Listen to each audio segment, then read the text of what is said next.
Hello friends, स्वागत है एक बार फिर से आप सभी का हमारे यूट्यूब चैनल पे।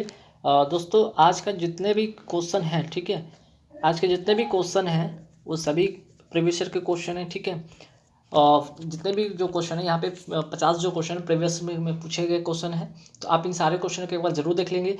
और हाँ, आगे बढ़ने से पहले मेरा चैनल है जो सस्ते प्लेटफॉर्म की, प्लीज़ इसे सब्सक्राइब करना ना भूलेंगे, ठीक है। अब तक मैंने काफ़ी सारे वीडियो डाल रखा है, 50-100 का सेट में आपको वीडियो को प्लेलिस्ट में मिल जाएगा। हालांकि डिस्क्रिप्शन में उसका लिंक दे दूँगा, वहाँ से भी आप देख सकते हैं। 100 क्वेश्चन के काफ़ी सारे सेट मैंने तैयार कर रखा है, आप उसे भी देख सकते हैं। तो देखिए, जितने भी क्वेश्चन है सारे के सारे ओरिजिनल प्रीवियस ईयर के क्वेश्चन है, तो जरूर देखेंगे। फर्स्ट यहाँ पे क्वेश्चन देख रहे हैं, मनुष्य में परजीवी ग्रसन पैदा करने वाले कृमियों के अध्ययन को क्या कहते हैं, ठीक है।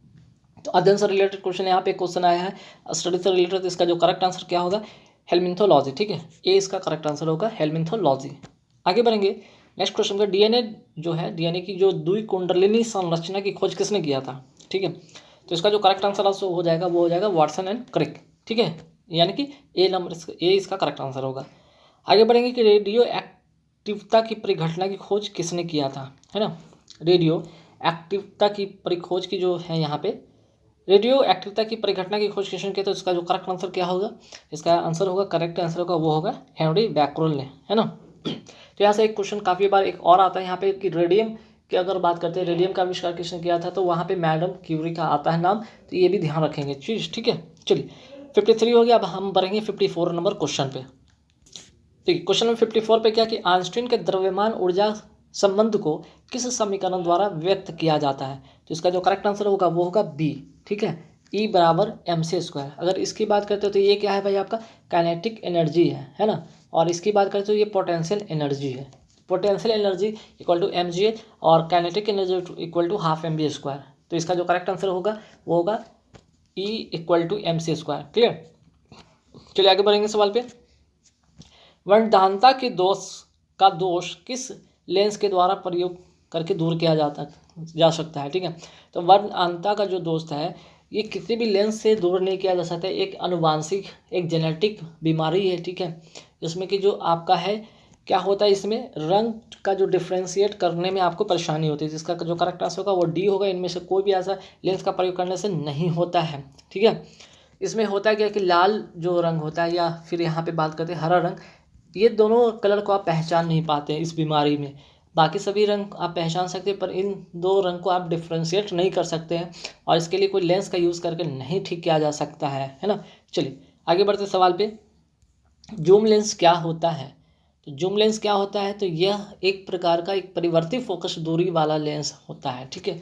यह एक परिवर्ती फोकस दूरी वाला लेंस होता है, यानी कि इसका करेक्ट आंसर हो जाएगा बी। चलिए आगे बढ़ते हैं। निम्नलिखित में से किसको मार्स गैस कहा जाता है, तो देखिए यहाँ पे मीथेन को कहा जाता है मार्स गैस, और मीथेन को कहते हैं CH4, ठीक है। मीथेन हिंदी में लिखा जाता है, और इसका जो यहाँ पे अनुसूत्र है वो है क्या, CH4। क्लियर। नेक्स्ट क्वेश्चन है कि रासायनिक दृष्टि से चूने के पानी को क्या कहा जाता है, तो रासायनिक दृष्टि से अगर चूने की पानी की बात करते हैं तो इसका आंसर होगा कैल्शियम हाइड्रोक्साइड। आगे बढ़ते सवाल पे कि रासायनिक दृष्टि से ब्लीचिंग पाउडर होता है, इसका क्या नाम है, इसका करेक्ट आंसर हो जाएगा कैल्शियम हाइपोक्लोराइड, यानी कि ये इसका करेक्ट आंसर हो जाएगा। चलिए 59 के बाद आते हैं 60 क्वेश्चन नंबर 60 पे। देखिए क्वेश्चन नंबर 60 क्या है कि पेयजल में रोगाणु नाशी के रूप में किस गैस का प्रयोग किया जाता है, तो इसका जो करेक्ट आंसर हो जाएगा क्लोरीन, यानी कि डी इसका करेक्ट आंसर होगा।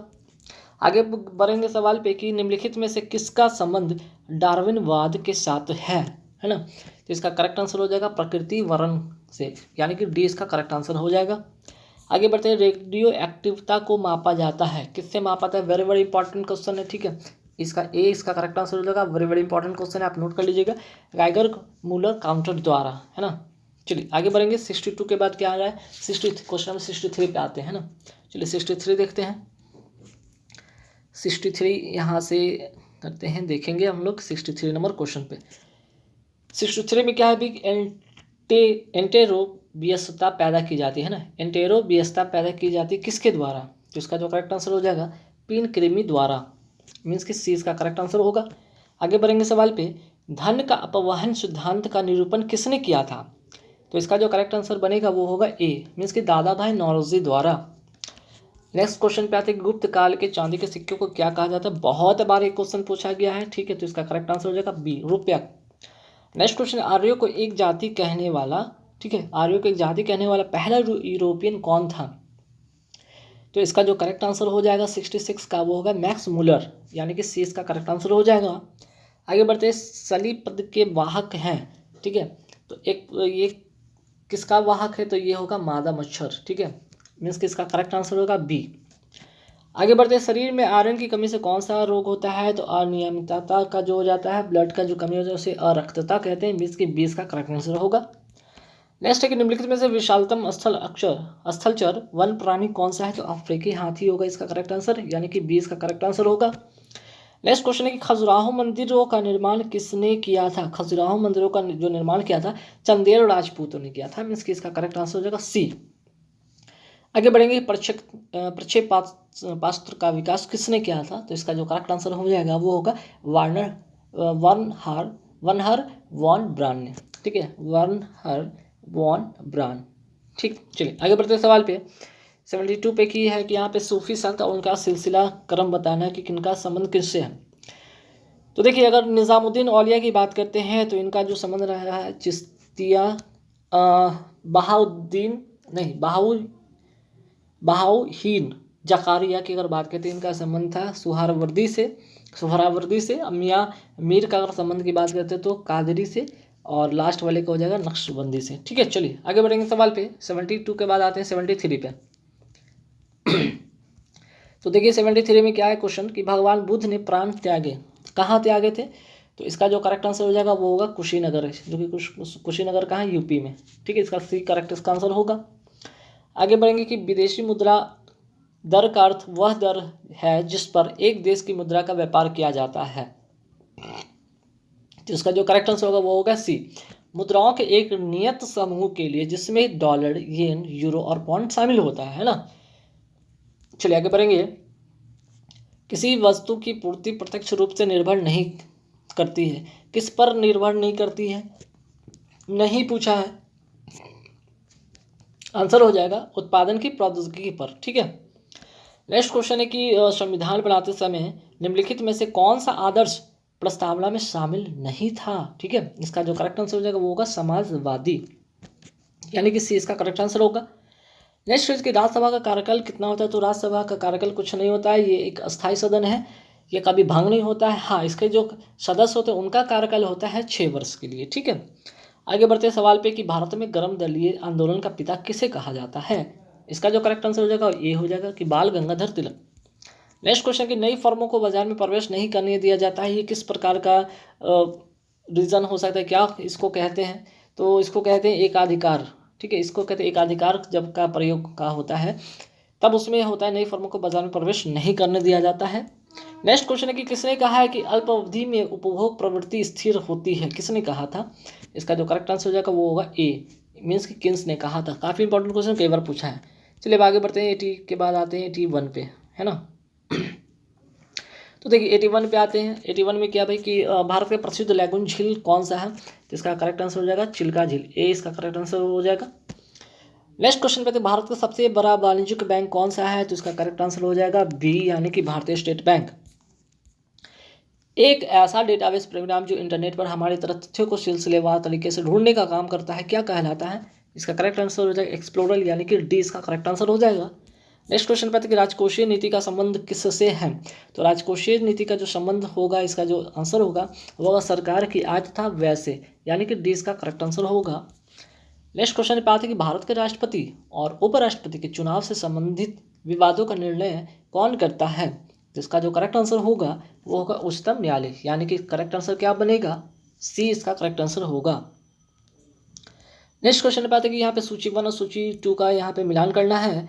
तो मिलाएंगे, जैसे कि यहाँ सरकार का यहाँ पे देख रहे रूप है और इसका सिद्धांत है। जैसे अध्यादेशात्मक प्रणाली की बात करते हैं, ठीक, तो इसका संबंध किससे होगा, कहाँ से होगा? तो इसका जो होगा रिलेशन होगा वो होगा शक्ति पृथक्करण। अध्यादेशात्मक प्रणाली की बात करें तो शक्ति पृथक्करण होगा। संसदीय प्रणाली की अगर हम बात करते हैं तो ये होगा संसदीय प्रणाली में कार्यपालिका और विधानमंडल के बीच घनिष्ठ संबंध। फिर बात करते हैं संघीय प्रणाली की बात करते हैं, तो संघीय प्रणाली में क्या होगा? शक्ति का विभाजन। ठीक है, ये क्या होगा? शक्ति का यहाँ पे इसका क्या होगा? विभाजन।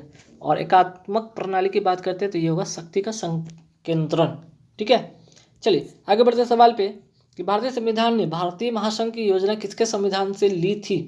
भारतीय संविधान ने भारतीय महासंघ की योजना किसके संविधान से लिया था। तो इसका जो करेक्ट आंसर होगा वो होगा कनाडा, यानी कि 20 का करेक्ट आंसर होगा। चलिए आगे बढ़ते हैं 87 के बाद आते हैं 88 में। 88 में क्या है कि आदर्शवाद का जनक किसे माना जाता है।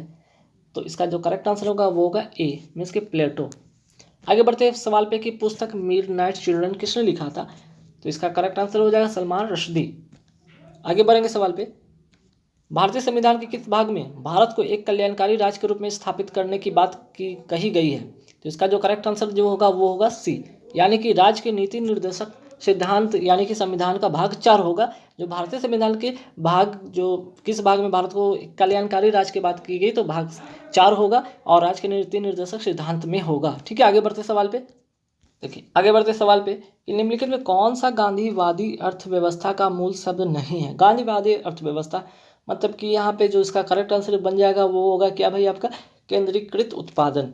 ठीक है, यानी कि डी।